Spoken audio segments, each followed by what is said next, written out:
Hoy quiero compartir con ustedes una palabra que lleva por título no negociable. No negociable. Hay un montón de cosas en la Biblia que Dios no negocia. ¿Sí? Creo que son la mayoría de las cosas. Dios no negocia. Hay cosas que Dios dice, esto tiene que estar, es una condición sine qua non, un requisito. No importa el tiempo que pase, pero Dios hay cosas que no va a negociar. Dios no negocia con el pecado. Dios no negocia la santidad. Dios no negocia la integridad. Dios no negocia el fruto que tiene que haber en nuestra vida. Si estamos en Cristo, el fruto que se tiene que evidenciar es el carácter de Cristo en nuestra vida. Cuando vivimos gobernados por el fruto del Espíritu o por el Espíritu de Dios, que es el carácter de Cristo, lo que se evidencia es un fruto. ¿Sí? Cuando vivimos gobernados, Pablo dice que el fruto del Espíritu es amor, gozo, paz, paciencia, benignidad, bondad, fe, mansedumbre, templanza. Contra esas cosas no hay nada que hacer. Entonces, cuando vivimos gobernados, vivimos en comunión con el Espíritu de Dios, lo que se evidencia es ese fruto. No son los frutos, es el fruto. Es un fruto con 9 atributos. Esto es como si vos agarraras, siempre ponemos el ejemplo de la mandarina. Es una mandarina con varios gajitos. ¿Sí? Para que se entienda mejor. Entonces, cuando vivimos gobernados por Dios, lo que hay es un fruto que se evidencia. En lugar de enojarte, tenés paz. En lugar de agarrar a piñas a todo el mundo, vos tenés amor, tenés bondad, tenés mansedumbre, tenés templanza, tenés dominio propio. ¿Sí? Cuando vivimos en la carne, hay obras que se manifiestan. Pablo dice que hay obras de la carne que son enojos, celos, ira, contiendas, divisiones, tantas otras cosas, ¿no? Y menciona ahí una lista larga. Hay cosas que Dios no negocia. Y yo quiero hablarte hoy acerca del esfuerzo. Del esfuerzo. Dios no negocia el esfuerzo. ¿Sí? Vamos a Josué. Vamos a meternos con un capítulo y una historia que es muy conocida por todos nosotros, pero a partir de ahí vamos a desandar el camino en esta mañana. Josué capítulo 1. Vamos a leer y meditar en algunos versículos. Ustedes saben que cuando empieza el libro de Josué, acababa de morir el líder del pueblo que era Moisés, y Dios empieza a tratar ahora con alguien que había estado al lado de Moisés, que es Josué. Josué es un derivado del nombre Jesús o Yeshua, como le llaman los judíos. ¿Sí? Es una mezcla, un derivado de esos nombres, una mezcla. Fíjense lo que dice Josué capítulo 1, del 1 al 9. Dice, preparativos para la conquista es el título. Y dice, aconteció después de la muerte de Moisés, siervo de Jehová, que Jehová habló a Josué, hijo de Nun, servidor de Moisés, diciendo, mi siervo Moisés ha muerto. Ahora pues, levántate y pasa este Jordán, tú y todo este pueblo, a la tierra que yo les doy a los hijos de Israel.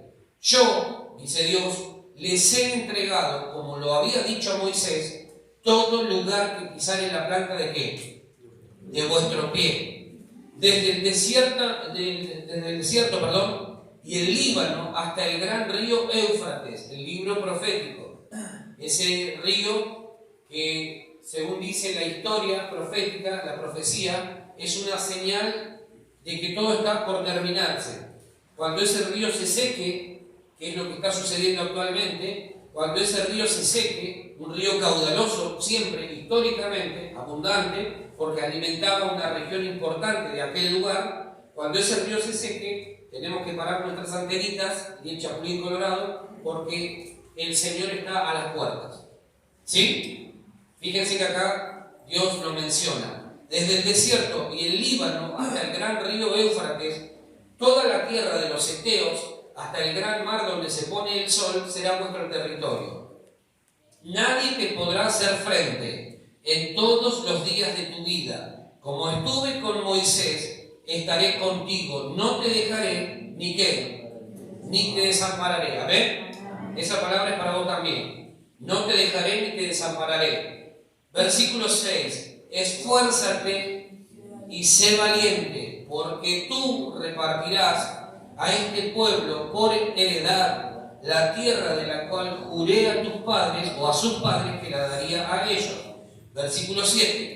Solamente esfuérzate y sé muy valiente. Fíjate que Dios redobla la apuesta para cuidar de hacer conforme a toda la ley que mi siervo Moisés te mandó. No te apartes de ella ni a diestra ni a siniestra, para que seas prosperado en todas las cosas que emprendas. Versículo 8. Nunca se apartará de tu boca este libro de la ley, sino que de día y de noche meditarás en él, para que guardes y hagas conforme a todo lo que en él está escrito, porque entonces harás que prosperar tu camino y algunas cosas por ahí de tanto en tanto te van a salir bien. ¿Dice eso? Y todo te saldrá bien. Y cuando Dios dice todo, es todo, no dice algunas cosas, todo te saldrá bien. Versículo 9. Mira que te mando que te esfuerces y seas valiente. No temas ni desmayes, porque Jehová tu Dios estará contigo donde quiera que vayas. Amén. 3 veces, en 9 versículos, Dios le dice a Josué, esfuérzate y sé valiente. Se lo repite. Dios algo sabe. Entonces Dios, como sabía que lo que se le venía a Josué no iba a ser nada sencillo, porque Josué terminaba una etapa en su vida donde había sido un espectador de lujo. Josué había visto todo lo que Dios había hecho por mano de Moisés en la vida de su pueblo, y Dios ahora le dice, se terminó esa etapa, ahora empieza otra etapa, donde el protagonista de esa historia vas a ser vos. Y yo me imagino a este hombre Josué pensando, pero ¿cómo lo voy a hacer? ¿Cómo va a suceder? Nunca lo hice, no tengo experiencia. Las mismas preguntas o los mismos interrogantes, la misma incertidumbre que muchas veces hemos tenido vos y yo frente a ciertos desafíos. ¿Cómo va a suceder esto? Nunca lo hice, no tengo experiencia. Y muchas veces le planteamos a Dios esos argumentos para tratar de convencerlo. Señor, mirá para otro lado porque yo no tengo experiencia. Y Dios, de alguna manera, empieza a contrarrestar todo eso, diciéndole, vos lo vas a hacer porque yo voy a estar con vos, así como estuve con Moisés, también voy a estar con vos. Vos lo vas a hacer. Te elegí a vos, no elegí a otro. Vos lo vas a hacer. Señor, pero no. Vos lo vas a hacer. Entonces Dios empieza a trabajar en la vida de Josué. Ahora Josué ya no iba a mirar de costado lo que sucedía. Ahora él iba a estar inmiscuido en todo el asunto. Y yo me imagino que ese esfuérzate y sé valiente era un golpe a cada intento de excusa que Josué quisiera poner. Señor, no tengo experiencia, esfuérzate y sé valiente. Señor, no voy a poder, solamente esfuérzate y sé valiente. Señor, no sé cómo va a suceder, solamente te pido que te esfuerces y seas valiente. ¿Por qué razón? Porque las cosas, aun cuando Dios está con nosotros, para nosotros no siempre resultan sencillas. Si Dios te dijera a vos, prepárate porque te voy a usar para bendecir a toda esta ciudad, Señor, ¿cómo lo voy a hacer? ¿Cómo va a suceder? No importa, vos esforzate y sé valiente. Hacé todo lo que yo te diga, porque entonces todo te va a salir bien. ¿Sí? ¿Qué te quiero decir? Que frente a los desafíos que vienen a nuestra vida, lo primero que Dios nos va a demandar a nivel personal, a nivel familiar, a nivel iglesia, es esfuérzate y sé valiente. No temas ni desmayes. ¿Por qué? Porque Jehová tu Dios estará contigo donde quiera que vayas. ¿Sí? Por eso Dios repite 3 veces. No es que Dios no tenía nada que decir, es que Dios sabía que el miedo, el temor, la incertidumbre, la inseguridad frente a lo desconocido iba a tratar de apoderarse del corazón, de la mente y de la vida de Josué. Cuando las cosas vienen bravas y las vemos venir, muchas veces el miedo aflora en nuestra vida. Entonces nos es más fácil pensar en abandonar o pensar en no meternos que en sí creer que lo podemos hacer. ¿Sí o no? ¿Por qué razón? Porque tenemos miedo. Tenemos miedo. Tenemos miedo muchas veces. Ahora, hay un miedo, siempre digo lo mismo, hay un miedo que es normal, que es natural, que se manifiesta frente a cierto peligro, pero el tema es que muchas veces permitimos que ese miedo normal, natural y lógico frente a ciertos peligros se termine transformando en un espíritu de temor que gobierna nuestra vida. Y entonces no hacemos, no decimos, ¿por qué? Porque hay un espíritu de temor que domina nuestra mente, nuestro corazón y nuestra vida. Si a vos te piden hacer algo que está fuera de tus posibilidades, lo más lógico es que sientas miedo. ¿Sí o no? Es lo más lógico. Ahora, no podemos permitir que ese miedo nos impida hacer. Porque si no, ya no es un miedo normal, es un espíritu de temor que gobierna toda nuestra vida. ¿Sí? Las grandes conquistas no fueron pensadas para gente cobarde. Nosotros queremos cosas grandes. Todos acá soñamos con cosas grandes. No creo que alguien diga, bueno, yo sueño con algo chiquitito. Todos tenemos sueños grandes acá, ¿sí o no? Cada uno sabe qué es lo que está soñando en este tiempo. Son sueños grandes. Si el sueño que vos tenés es un sueño chiquitito, descartalo porque no vale la pena gastarse por algo chiquitito. Si el sueño que vos tenés lo podés realizar por vos mismo, descartalo, no es un sueño por el que valga la pena luchar. Ahora, si el sueño que vos tenés te asusta, dale para adelante porque ese sueño viene de parte de Dios. Amén.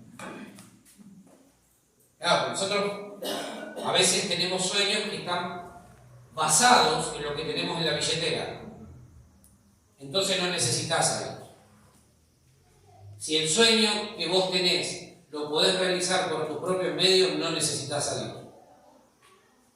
Si Josué hubiese podido hacer esto que Dios le estaba diciendo por sus propios medios, no hubiese tenido sentido que Dios le diga, fíjate lo que te voy a hablar porque ahí va a estar el secreto de tu prosperidad. Cuidá mi palabra, guardá mi palabra, atesorala, porque entonces prosperarás en todo lo que emprendas, en todo te va a ir bien. No tendría sentido que Dios le dijera eso. Pero como el desafío que Dios le estaba proponiendo a Josué, que era grande, Dios viene y le dice, tranquilo, yo voy a estar con vos. Como estuve con Moisés, así voy a estar con vos también. ¿Amén? Las grandes conquistas no fueron pensadas para gente cobarde.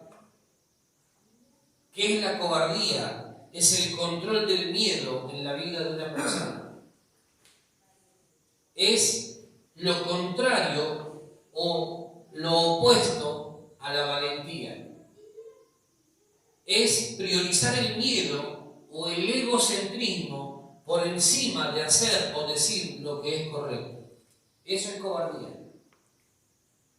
No digo lo que tengo que decir por miedo. No hago lo que tengo que hacer por miedo. Cambio el discurso por miedo. Permito que el miedo se apodere de mi vida.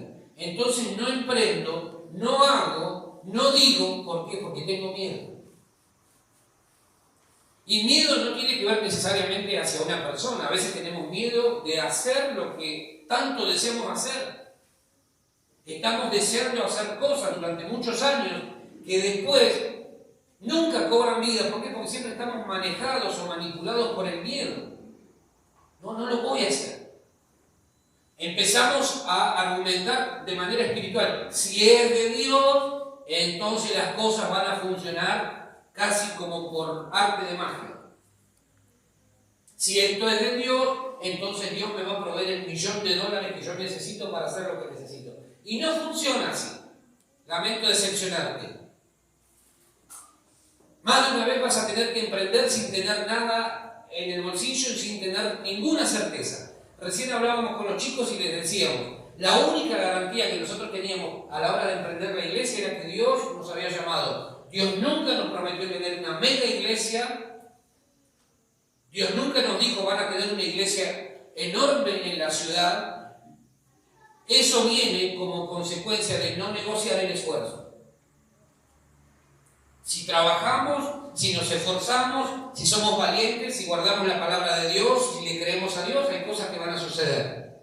Pero Dios nunca nos dijo, van a tener una mega iglesia en Broca. No. Generalmente Dios opera de esa manera. ¿Tenés sueños? ¿Tenés sueños? ¿Sí? Entonces da el primer paso.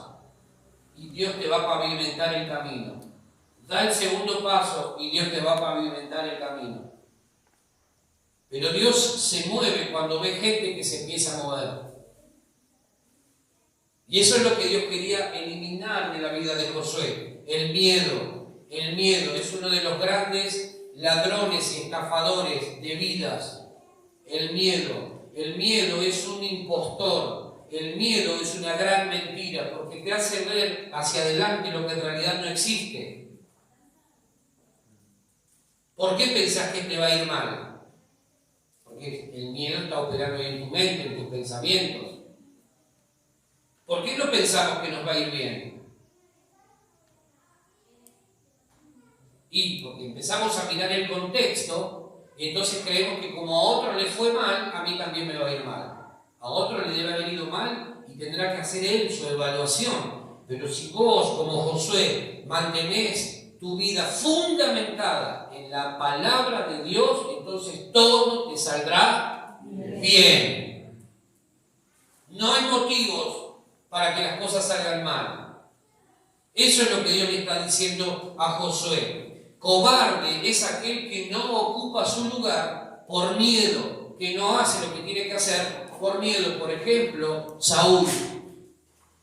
Cuando Israel estaba enfrentándose a los filisteos, la famosa historia donde aparece David y desafía a Goliat, o mejor dicho, Goliat ya había desafiado 40 días al ejército de Dios y nadie le había hecho frente. Estaba Saúl ahí a cargo del pueblo como rey. Y durante 40 días el tipo no emitió palabra por miedo. No hizo lo que tenía que hacer por miedo. Y muchas veces nosotros permitimos que una mentira se instale en nuestra mente y la permitimos que esté ahí dando vueltas durante mucho tiempo y por miedo, por temor, no hacemos lo que tenemos que hacer. Te va a ir mal, viene la mentira acá. Te va a ir mal. Y llevamos tiempo aguantando esas voces. Te va a ir mal, no lo hagas, no emprendas, no proyectes más, no sueñes más, quédate así tranquilito como estás. ¿Para qué te vas a meter en problemas? Y pasan los días, pasan los meses, pasan los años, y lo que podría haber sido algo que bendijera a muchos, termina siendo una buena intención del pasado, una buena intención en el presente, y quién sabe qué en el futuro. ¿Por qué razón? Porque el miedo, una y otra vez, lo que quiere hacer es gobernar nuestras decisiones. Por eso Dios viene y le dice, Josué, esfuérzate y sé valiente. Pasan unos versículos y le dice, solamente esfuérzate y sé valiente. Casi al finalizar el discurso, Dios le dice nuevamente, mira que te mando que te esfuerces y seas valiente. ¿Por qué razón? Porque el cobarde es aquel que no ocupa su lugar por miedo. Cobarde es aquella persona que no hace lo que tiene que hacer por miedo. Estamos todo el tiempo ahí pensando, pero si me va mal, ¿y por qué pensamos así? Porque el miedo de alguna manera está trabajando ahí, está operando ahí. Y si nos programáramos para pensar como Dios piensa, ¿qué dice Dios? Todo te saldrá bien, pero pone una condición: meditá, guardá y hacé conforme a lo que dice la palabra. ¿Amén? meditá, guardá y haced. Versículo 8. Nunca se apartará de tu boca este libro de la ley, sino que de día y de noche meditarás en él, para que guardes y hagas conforme a todo, no a algunas cosas, a todo lo que en él está escrito, porque entonces harás prosperar tu camino y todo te saldrá bien. Y este Dios que prometió eso a Josué no es un Dios que cambia y dice, bueno, vamos a ver qué sucede de acá a un par de años, porque en una de esas tenemos que retocar la Biblia. Es el mismo Dios que hoy nos dice exactamente lo mismo. Meditá, guardá y hacé conforme a todo lo que está escrito en la palabra, porque entonces harás prosperar tu camino y todo te saldrá bien. Amén. Amén. Pero sigue abajo y dice, mira que te mando que te esfuerces y seas valiente. ¿Por qué razón? Porque el esfuerzo Dios no lo negocia. Dios no negocia el esfuerzo. Dios no negocia el esfuerzo. Amén. Por alguna extraña razón, vivimos en una generación que va a pasar a la historia y va a ser considerada en los libros de historia como la generación del menor esfuerzo posible. Inclusive en las iglesias, quizá en algún momento haya que arrepentirse de haber creado una generación demasiado mística. ¿Por qué razón? Porque estos mensajes no suelen darse con frecuencia. Entonces la gente reduce todo a la oración. Hay que hacer tal cosa, vamos a orar, hermano. Como punto de partida la oración está bien, pero no nos podemos quedar en la oración. No podemos pensar que todo se reduce a la oración. Entonces, la iglesia ha creado una generación, o somos parte de una generación demasiado mística. Entonces, claro, de repente vos le decís hoy a los chicos, no, si vos querés ser bueno en algo, te tenés que esforzar. Los pibes dicen, nah, ¿qué me voy a esforzar? Estudiar para un día, nah, si aprueba ahí. Tenés que ser el mejor, nah, que ser el mejor. Con que sepan que lo hice ya está, mientras hacemos. ¿Por qué razón? Porque les hemos de alguna manera ido rebajando el precio a este tema del esfuerzo. Y vos ves a lo largo y ancho de toda la Biblia que todas las personas que pasaron a la historia en la Biblia fueron personas que se esforzaron, que creyeron en Dios, creyeron en sus promesas, pero que se esforzaron para ver realizadas esas promesas.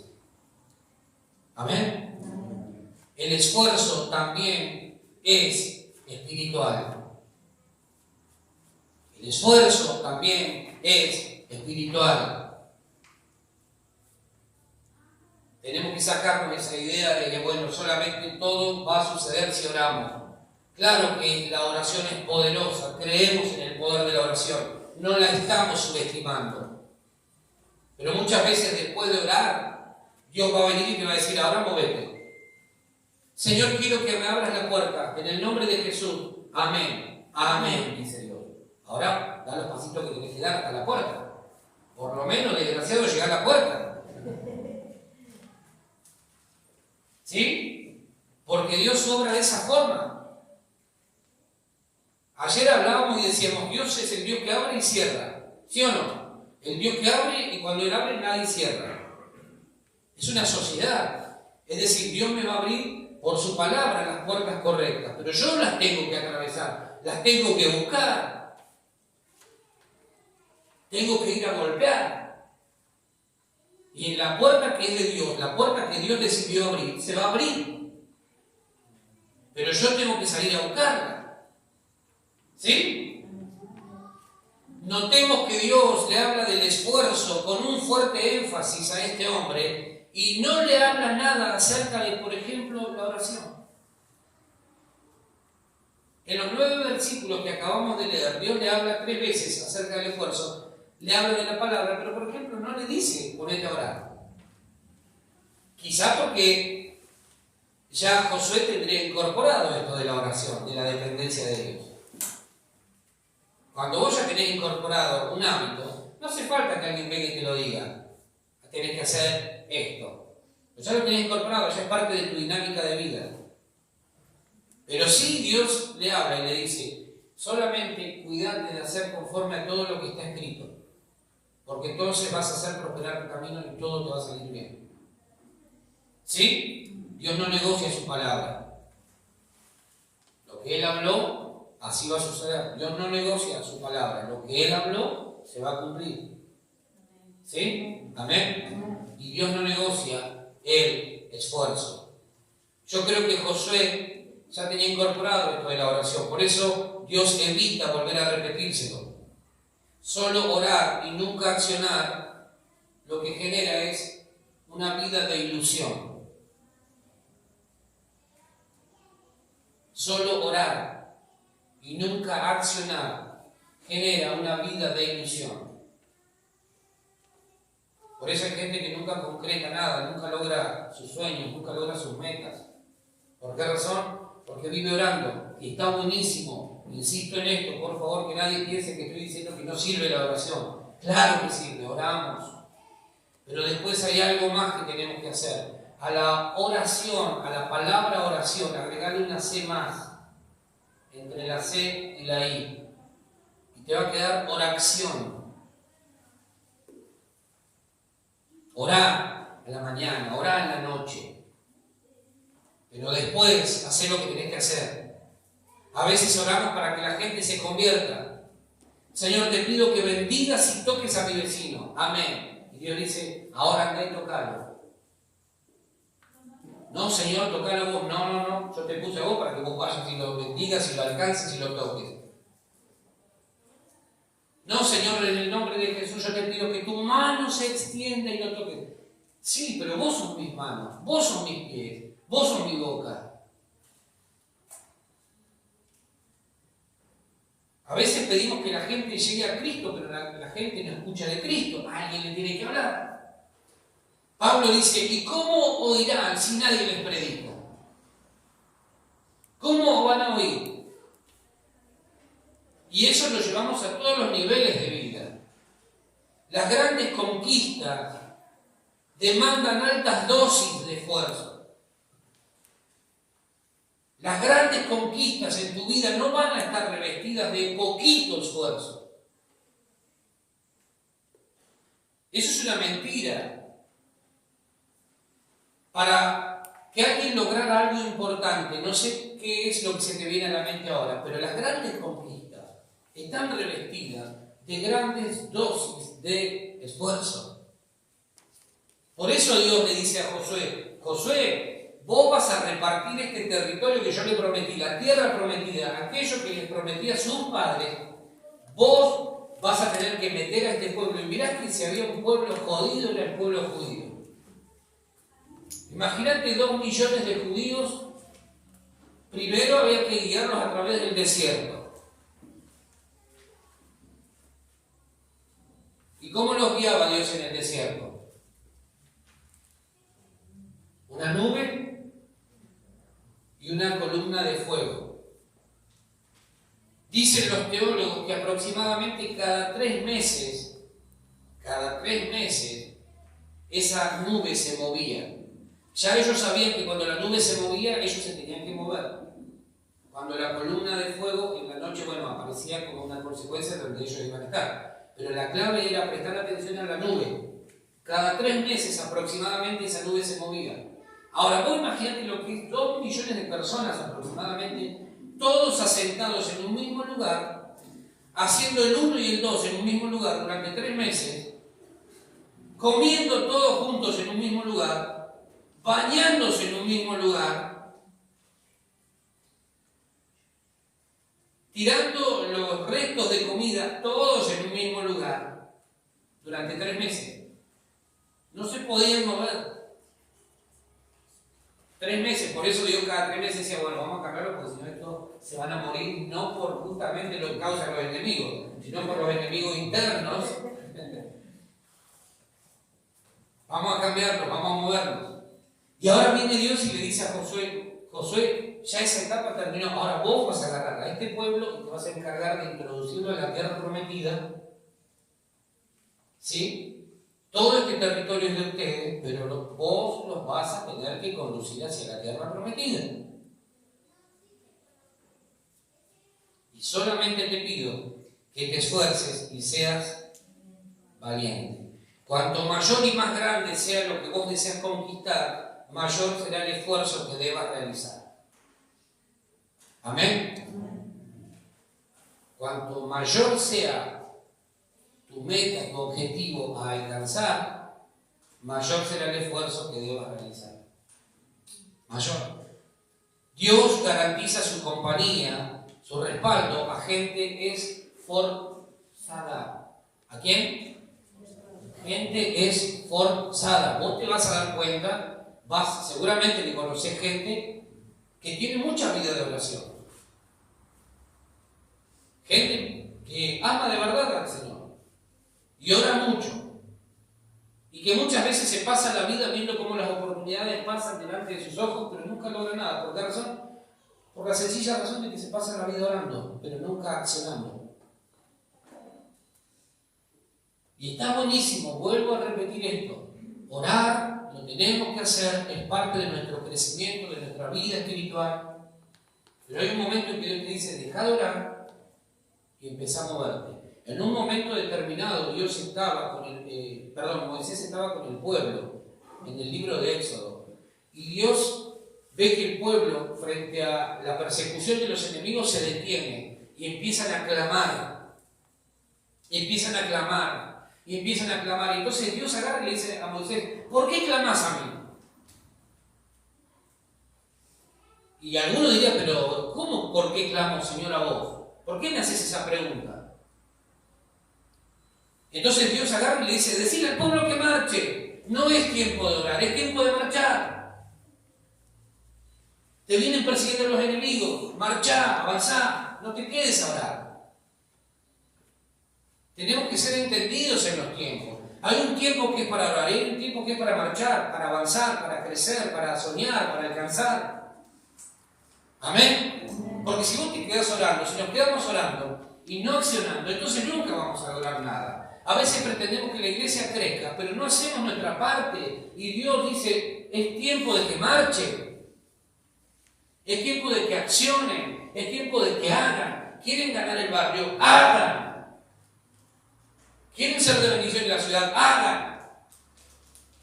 Porque si no nos vamos a quedar mirándonos unos a otros y diciendo, che, ¿y por qué nunca crecimos? Porque quizá subestimamos el esfuerzo.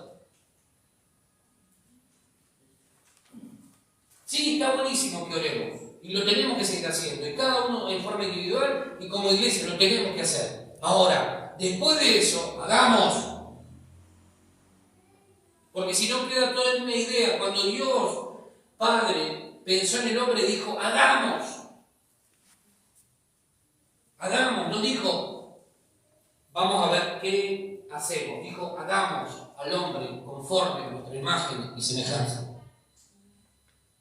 Tenemos que tomar en serio esto del esfuerzo. Porque si no, nos vamos a quedar mirándonos unos a otros. Che, ¿por qué la iglesia no crece? La iglesia no crece porque muchas veces subestimamos, menospreciamos el esfuerzo. Jesús, cuando se despedía de sus discípulos, lo que les dijo es que id, vayan, muévanse, hagan. No les dijo quédense orando acá. Se los dijo únicamente cuando Él se fue y en señal clara de espera de lo que iba a suceder, que después ocurrió el Pentecostés. Él les dijo, no se muevan de aquí de Jerusalén, esperen que va a venir la promesa. Pero Él ya le había dicho, vayan por todo el mundo y hagan discípulos a todas las naciones, bautizándolos en el nombre del Padre y del Hijo y del Espíritu Santo. Pero la iglesia tiene que estar en movimiento. La iglesia no fue pensada para el estacionamiento, siempre digo lo mismo. La iglesia tiene que estar en movimiento, un cuerpo sano se mueve. ¿Cuándo viste vos a un chico, una criatura que esté tirada así? El único momento que está así es porque está enfermo. ¿Sí o no? Cuando vos ves a una criatura que no se mueve, que está en medio, es porque está enfermo. Pero si un chico está sano, anda a pararlo. Anda a frenarlo. Es inquieto, va y viene, hace esto y 300.000 cosas, te revolucionó la casa, porque está sano. Y a veces nosotros no entendemos eso y no, vamos a tranquilizarte. Cuando está tranquilo, porque está enfermo, decimos, oh, lo quedaría porque esté bien. Y a veces no nos damos cuenta que eso lo trasladamos también a nuestra vida espiritual. Dios bendice a gente esforzada, no bendice a gente vaga. Dios no bendice a gente que está todo el tiempo ahí haciendo nada, pasando el tiempo, matando el tiempo. Dios bendice, no importa lo que te dediques, si vos te movés y le crees a Dios y te esforzás, todo te saldrá bien. No importa. ¿Por qué razón? Porque Dios bendice, este es un principio que Dios bendice y que Dios aprueba. Esfuérzate y sé valiente. El esfuerzo contiene un profundo sentido de espiritualidad, pero por alguna razón muchos lo desechan. Te vas a encontrar con un montón de gente que te va a decir, yo estoy orando, llevo 20 años orando por esto. 20 años orando por lo mismo. Y cuando le preguntes, porque ese no sería el tema, pero cuando le preguntes, ¿y qué hiciste por eso? Y nada, estoy orando, te vas a dar cuenta que el problema es que menospreció él, esfuérzate y sé valiente. Lo menospreciaron. Lo menospreciaron. Las grandes conquistas contienen grandes dosis de esfuerzo. Las metas son muy altas, los sueños también, pero el esfuerzo a veces es medido. Ayer hablábamos de precio y calidad. Y hablábamos de la importancia de entender que no es lo importante la calidad, que la calidad de lo que yo alcance va a estar determinado por el precio que estoy dispuesto a pagar. Es el precio lo importante. El precio es lo importante, no la calidad.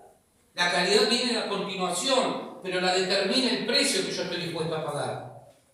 ¿Sí o no? ¿Y por qué en la vida espiritual a veces hacemos lo contrario? Tenemos metas muy altas, sueños muy grandes, pero a veces medimos la entrega, medimos el esfuerzo, medimos la dedicación. Estamos ahí con centímetros, midiendo, a ver, un poquito. No vaya a ser que me pase. Y entonces no funciona así. No funciona así. ¿Por qué Jesús se toma el derecho de exigir cierta calidad de iglesia, pura, santa, sin mancha y sin arruga, por el precio que él pagó? ¿Cómo era Jesús? Era puro, era santo, no tenía pecado. Entonces te voy a exigir, por el precio que estoy pagando, te voy a exigir algo de la misma calidad. Entonces tenemos que aprender esto. Dios le dice en 3 ocasiones, esfuérzate y sé valiente. Dios sabe que camino a la conquista, el primer gigante con el que vas a luchar será el miedo, el temor, entre otros.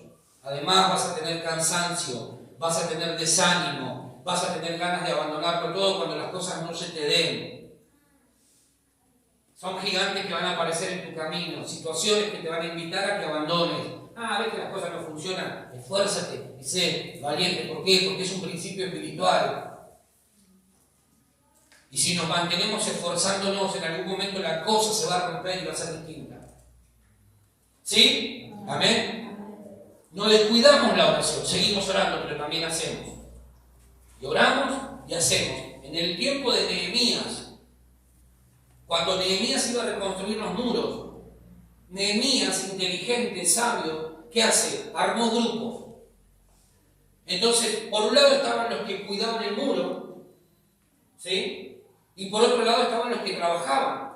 O mejor dicho, por un lado estaban los que trabajaban en el muro y por otro lado estaba el grupo de aquellos que velaban para que los enemigos no los invadan. Pero también había un grupo de personas que mientras trabajaban, dice que con una mano trabajaban, edificaban el muro y con la otra tenían la espada. Fue tanto lo que entendieron ellos, la importancia de construir el muro, que en ningún momento descuidaron ni una cosa ni la otra. Se esforzaron. Y en 52 días el muro fue una realidad. ¿Sí? Esos gigantes van a venir, las ganas de abandonarlo todo, el desánimo, los malos pensamientos, no te conviene, un montón de cosas. Van a querer atentar contra el pedido de Dios: esfuérzate y sé valiente. Si de algo será responsable esta generación, es de haber reproducido con mucha fuerza, o mejor dicho, de no haber reproducido con mucha más fuerza este mensaje. Si de algo va a ser responsable esta generación, es de no haber enfatizado el esfuérzate y sé valiente. Por eso tenemos la generación que tenemos. La gente no tiene ganas, la gente se deprime fácilmente, la gente abandona lo que empieza con una facilidad increíble. Proyectos quedan a medio terminar. ¿Por qué? Porque la gente se desanima rápidamente. Porque un buen proyecto de ayer hoy se transforma en algo interminable, o mejor dicho, no terminado.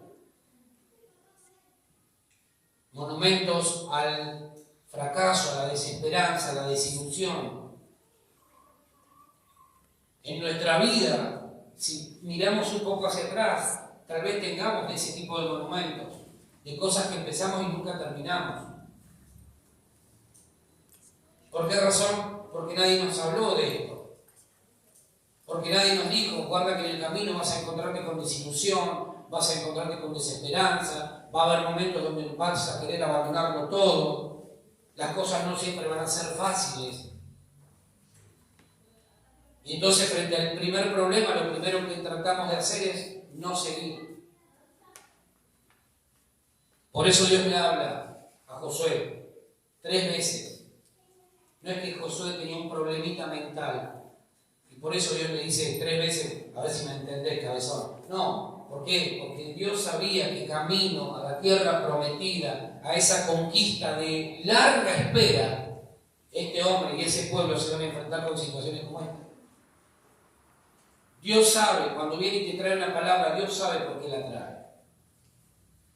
Y quizá hay cosas en nuestra vida que están ahí a punto de ser abandonadas. ¿Por qué razón? Porque no vemos resultados, porque pasa el tiempo y las cosas no se dan. Entonces viene Dios y te dice: esfuérzate y sé valiente. No temas ni desmayes, porque Jehová tu Dios está contigo donde quiera que vos vas. Amén. Seguí esforzándote, seguí pujando. Por eso vemos a diario en todos los medios gente que no mueve un dedo, pero reclama por algo que no se ganaron con su propio esfuerzo. Mirá lo que dice Génesis 3:19. Génesis 3:19. Desde el comienzo, cuando Dios formó al hombre y a la mujer y los puso en el Edén, Dios les dio una tarea. ¿Sí? Dios les dio una tarea. Pero mirá lo que dice Génesis 3:19. Después que Dios ya los expulsó de alguna manera del Edén, empieza a hablar de Dios y les dice: con el sudor de tu rostro comerás el pan hasta que vuelvas a la tierra, porque de ella fuiste tomado, pues polvo eres y al polvo volverás. Dios le está diciendo: te vas a tener que esforzar. En el Edén Dios le había dicho: vas a fructificar y vas a multiplicarte. No tenía que ver solamente con tener hijos nomás en el Edén. Dale que va, dale que va, dale que va, dale que va. 25 pibes, 40 pibes, 50 pibes. ¿Sí? Sino que además le dice: vas a trabajar la tierra, vas a señorear, vas a gobernar, vas a sojuzgar. Tenía una tarea que hacer. Tenía que hacer algo. Además de mantenerse en comunión con Dios, era una comunión especial. Dios bajaba al Edén y hablaba con ellos. Estaba ahí, Dios se paseaba en el Edén y los llamaba, hablaba con ellos. Pero además Dios les había dado una tarea. Después que el hombre peca, viene esto. Y le dice, ustedes no quisieron obedecer, ok, ahora van a tener que esforzarse para poder comer. Con el sudor de tu rostro, con el esfuerzo, con el trabajo, con el movimiento, con la acción que ustedes mismos lleven a cabo, van a tener para sustentarse. ¿Sí? Ahora, vuelvo a lo que te decía recién, las grandes conquistas requieren de mucha transpiración. Las grandes conquistas requieren de mucha transpiración. Amén. Mirá lo que dice Jesús en Lucas 22, 44.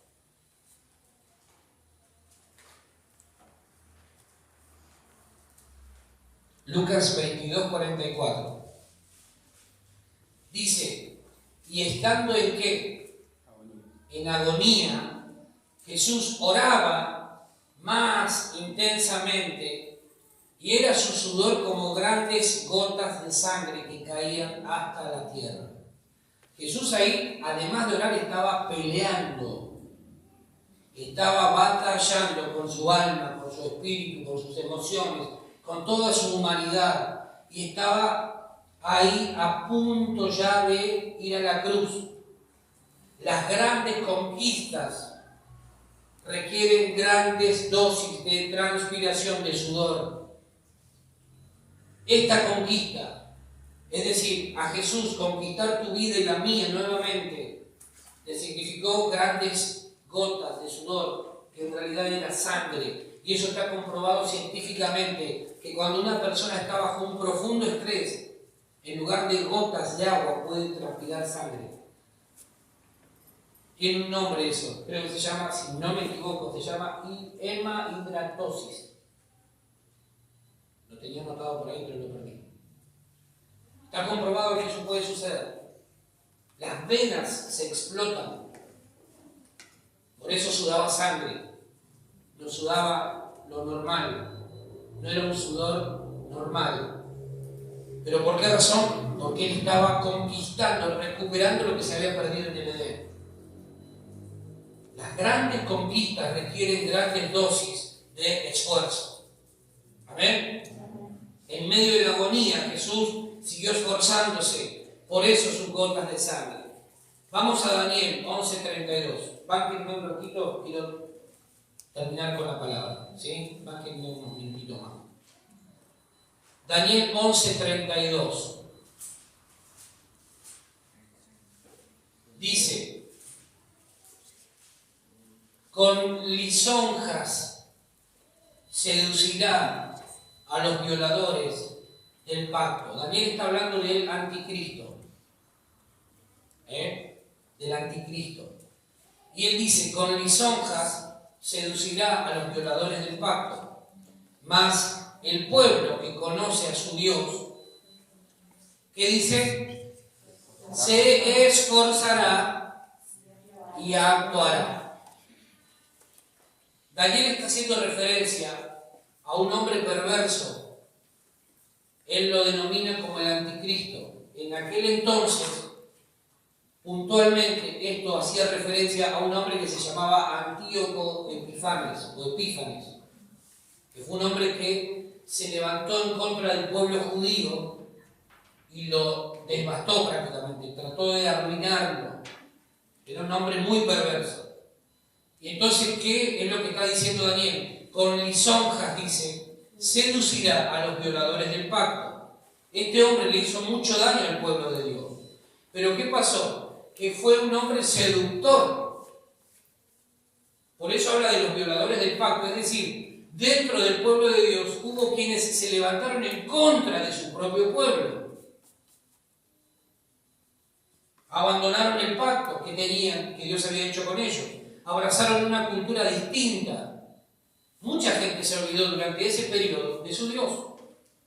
Entonces Daniel dice, a pesar de esto, de esa seducción y de aquellos que se olvidaron del pacto, habrá un pueblo que conoce a Dios, que se va a esforzar y va a actuar.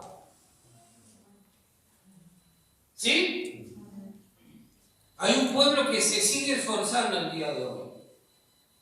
Hay una iglesia que se sigue esforzando, que le sigue creyendo a Dios, que sigue caminando en función de lo que Dios habló, que sigue actuando conforme a la palabra de Dios. Mientras tanto, también hay otros que se olvidaron del pacto. Lo que pasó en aquella época, en la temporada o en el tiempo de Daniel, también pasa ahora. Gente que se olvida del pacto que Dios estableció con ellos. Y se levantan en contra de la iglesia que se sigue esforzando y que sigue actuando. A pesar de la persecución que esta gente enfrentaba, no dejaron de esforzarse y de actuar. No dejaron de esforzarse y de actuar. El pueblo que conoce a su Dios se esforzará y actuará. Te pregunto, ¿conoces a Dios? ¿Podés decir que conoces a Dios? El resultado de esa respuesta se va a evidenciar en tu esfuerzo y en tu acción en pos de cumplir todo lo que Dios te ha pedido que hagas. A veces es fácil esforzarse por nuestras propias metas, por aquellas cosas que deseamos conseguir, y eso está perfecto. El esfuerzo no es negociable. Pero hay metas que Dios tiene también para la vida de la iglesia, para la vida de esta ciudad, y que dependen pura y exclusivamente del esfuerzo, de la entrega, de la dedicación de la iglesia. No puede pasar que nosotros lleguemos a cierta etapa en nuestra vida como iglesia y no hayamos tocado las fibras íntimas de esta ciudad. Yo no consigo la idea de una iglesia que tiene 30, 40 años y no haya sido luz en la ciudad. Algo está mal. ¿Cómo una iglesia, después de tantos años de existencia de vida en la ciudad, no afectó a la ciudad? Algo está mal.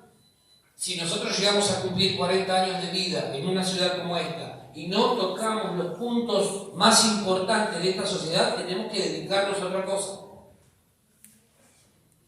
Algo hicimos mal. En el libro de los Hechos, vos ves que a los cristianos se los llamó cristianos por primera vez en Antioquía, pero también los llamaron los trastornadores. He aquí los que trastornan el mundo entero, dijeron. Los no creyentes. No dijeron, llegaron los trastornados. No, sería un problema que digan, llegaron los trastornados. Dijeron, acá están los que están revolucionando el mundo entero. Entonces, tenemos que entender que hay una tarea que Dios nos ha encomendado y que depende de nosotros que eso suceda, que se haga, que se cumpla. Amén. Para eso, el pueblo que conoce a su Dios se esforzará y actuará. Va a haber momentos de cansancio, porque todos nos cansamos, pero en medio del cansancio, Dios viene y te dice, esforzate y sé valiente. ¿Por qué? Porque tu Dios estará contigo. Cuando quieras bajar los brazos, cuando quieras tirar la toalla, recordá este texto, esfuérzate y sé valiente, no temas, no tengas miedo, no desmayes, porque tu Dios está con vos. ¿Sí? Pero esfuérzate y sé valiente. El pueblo que conoce a su Dios se esforzará y actuará. ¿Querés que tus amigos conozcan al Señor? ¿Estás seguro? Entonces, además de orar, esfuérzate y sé valiente. No temas ni desmayes, porque tu Dios, Jehová tu Dios, estará contigo donde quiera que vos vayas. Tenemos que ser conscientes de que Dios va con nosotros. Amén.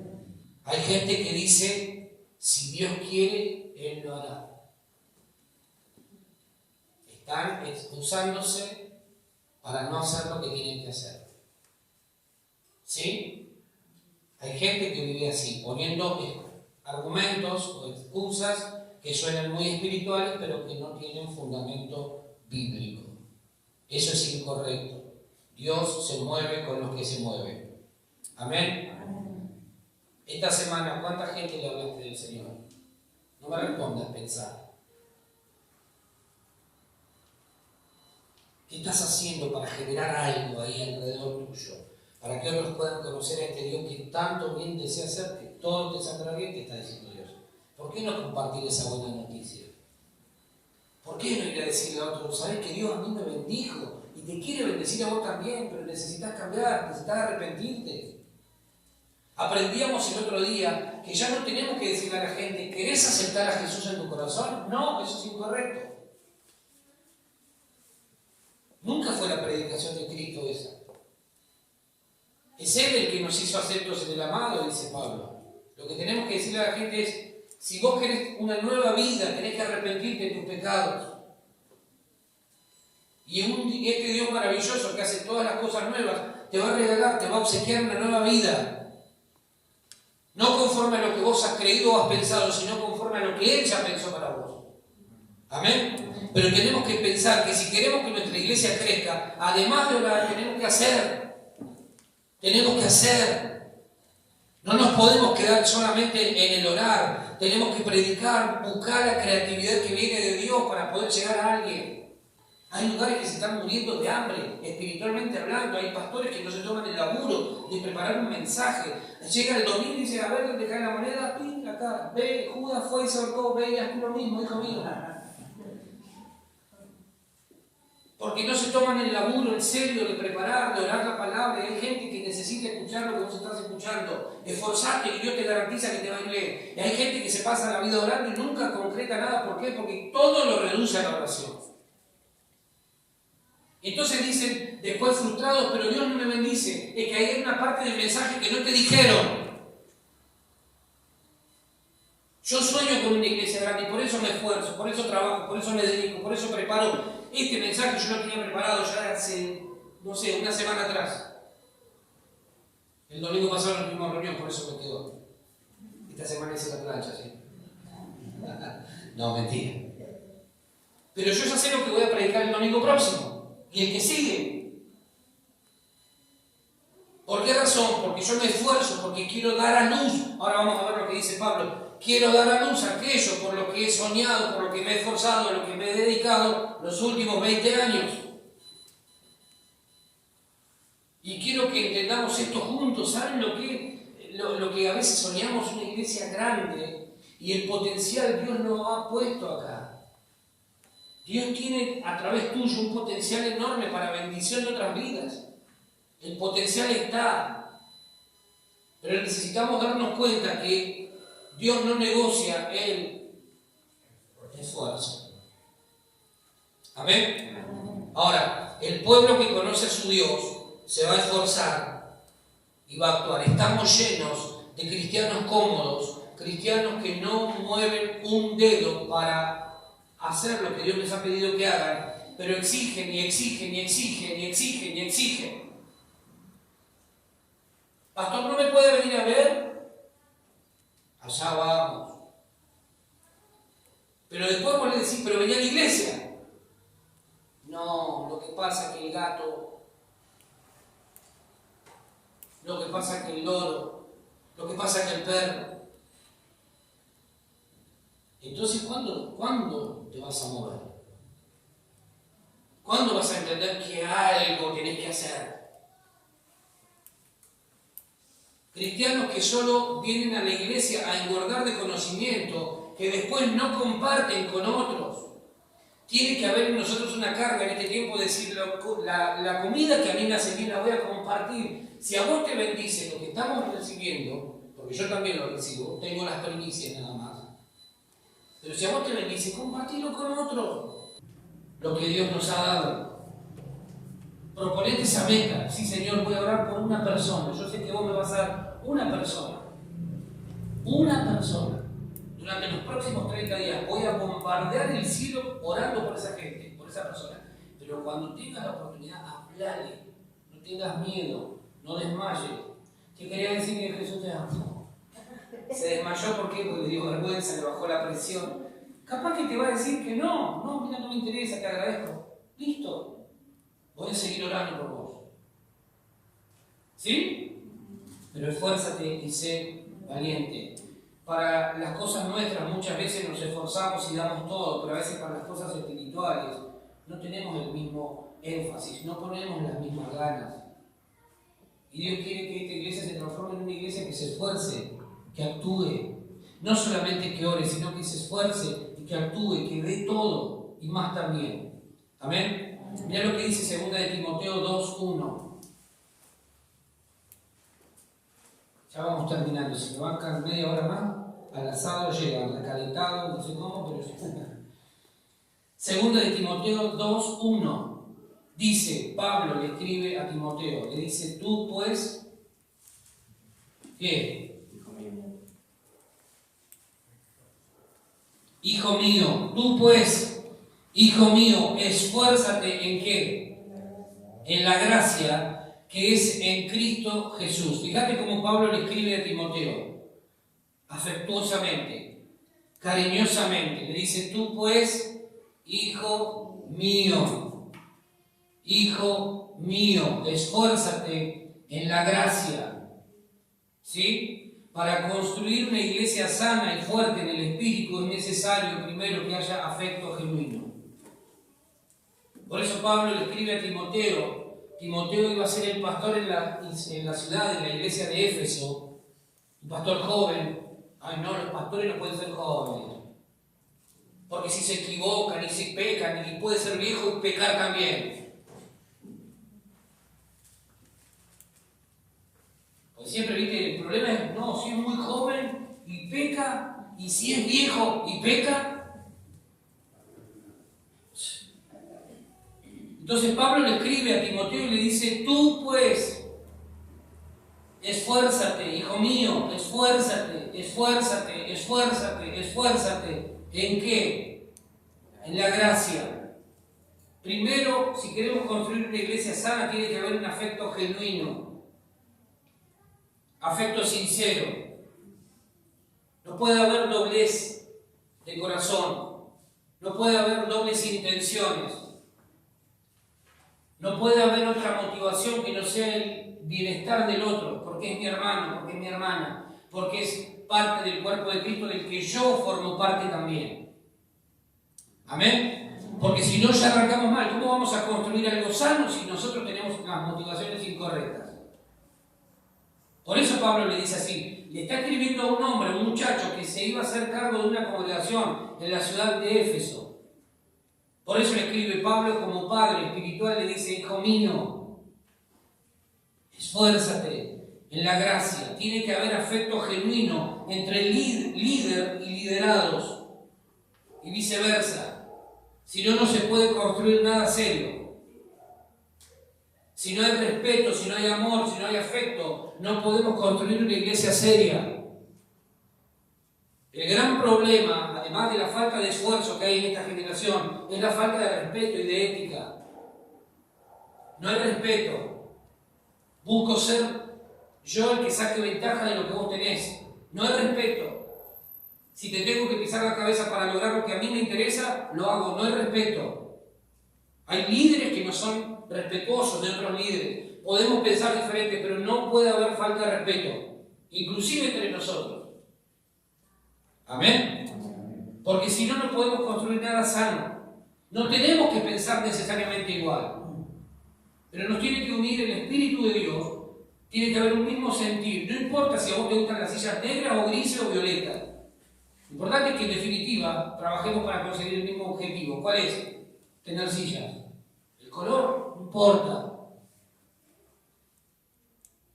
No nos podemos quedar en esos detalles insignificantes. ¿Sí? Por eso Pablo le escribe a Timoteo y le dice, esfuérzate en la gracia, hijo mío. Te hablo como padre. Muchas veces nosotros le hemos hablado a mucha gente como padre espiritual, pero no nos han visto así. Entonces, cada vez que nosotros te hablemos, te vamos a hablar como Pablo le habló a Timoteo, como hijo en la fe, como un hijo espiritual. Acá no tiene que ver una cuestión de edad. Tiene que ver, lo que tenemos que entender es el rol espiritual.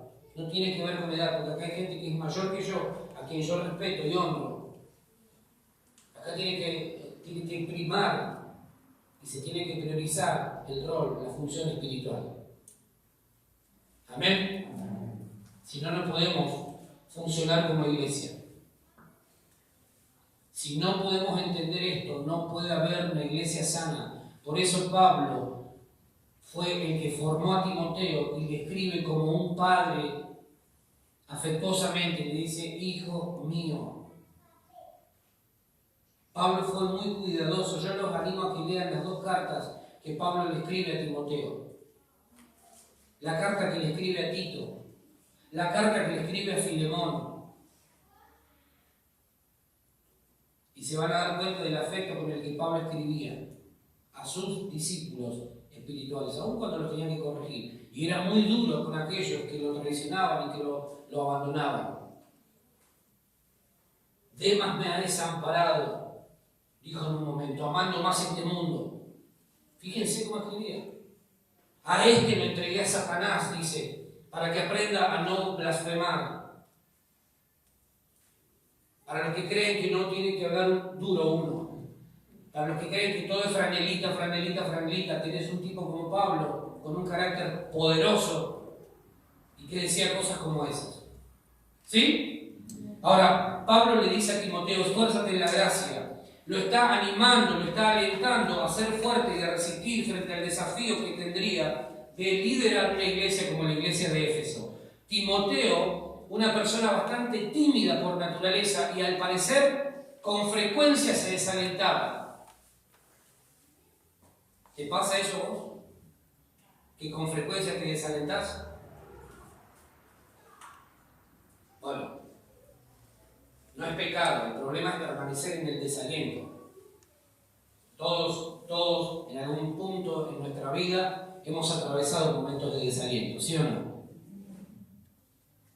Hemos tenido, más, menos, pero hemos todos tenido, creo, momentos de desaliento, donde no tenemos ganas de hacer, donde no queremos que nadie nos ame, donde queremos abandonarlo todo, donde nos queremos ir a vivir en una isla, solos, porque las cosas no funcionan. Bueno, Timoteo también tenía esos periodos de desaliento.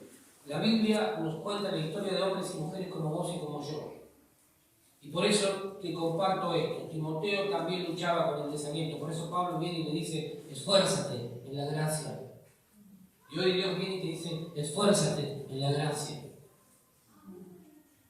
¿Sí? Frente al desaliento, Dios viene y te dice, hijo mío, esfuérzate en la gracia.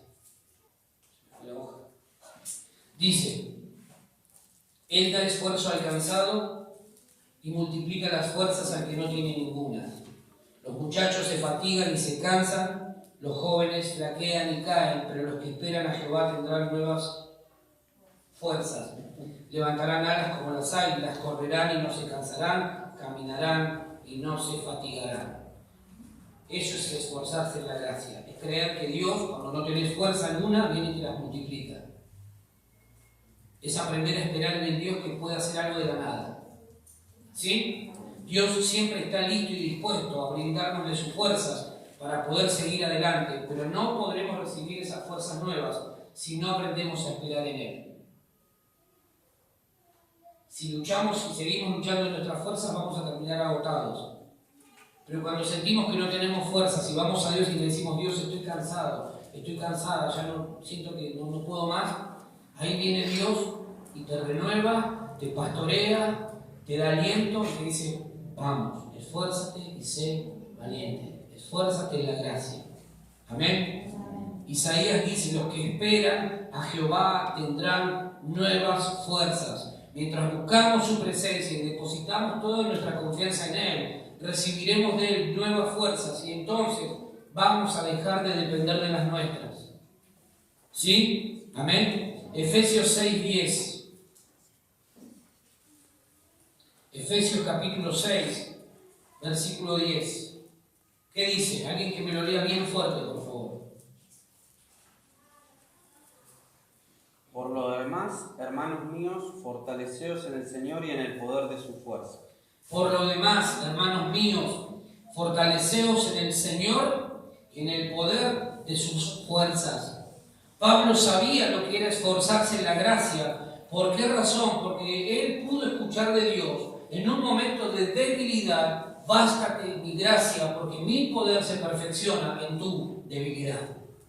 Por eso Pablo le pudo decir, esforzate en la gracia. Cuando más débil te sientas es cuando más necesitas esforzarte para depender de Dios. Cuando sientas que ya no podés más, es cuando más necesitas buscar a Dios y decirle, Dios, dame de tus fuerzas. Llegué al límite, renovame. ¿Sí? Renovame, Señor, necesito de tus fuerzas nuevas. Eso es esforzarse en la gracia. Porque si seguimos en nuestra propia capacidad, vamos a terminar mal. No hay nada que nos haga más fuerte que el aprender a depender de Dios y de sus fuerzas. En todo tiempo, el saber que tenemos su gracia y favor, aun cuando no lo merecemos, nos capacita para actuar y conquistar todo aquello que Dios nos ha llamado a conquistar.